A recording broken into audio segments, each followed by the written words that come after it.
For us at 5 tonight, the arrest of drug kingpin Joaquin El Chapo Guzman could have on the streets of Chicago. There's been an increase in heroin deaths in the Chicago area in recent years. Authorities say El Chapo's drug cartel was responsible for 80% of illegal drugs brought into Chicago.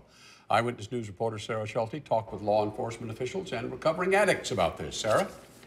Well, Ron, with so much of Chicago's drug supply coming from Guzman's Mexican cartel, his arrest should come as great news to law enforcement officials and treatment facilities. However, many do not believe it's going to have much of an impact because the demand continues to grow, especially when it comes to heroin.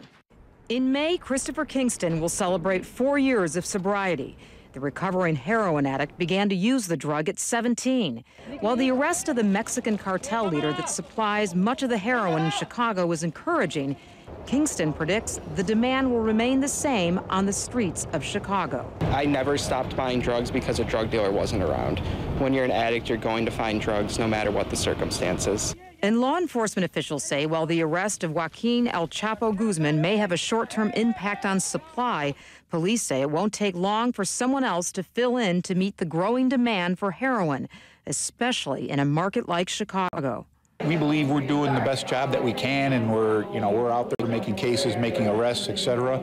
But the players keep coming back. Experts say the growing heroin problem only became worse once it hit the distribution lines of Mexico. David Cohen knows firsthand. He currently works as the director of clinical services at the Hazleton Addiction Treatment Center. As a recovering heroin addict, Cohen has witnessed how the drug has become more potent and addictive throughout the years. I've been clean since 1996, and from the 80s till current, it's gone from about 14% pure to anywhere between 70 and 80% pure. And a lot of that has been the Mexican cartel. Cohen says while big arrests like El Chapo's is part of the puzzle, so are advances in treatment. Many saying as long as heroin remains cheap, highly addictive, and available, the demand for the drug among 17 to 25-year-olds will continue. The one thing that has changed, though, over the years is awareness. There's now lots of education on this. All right. Thanks, Sarah.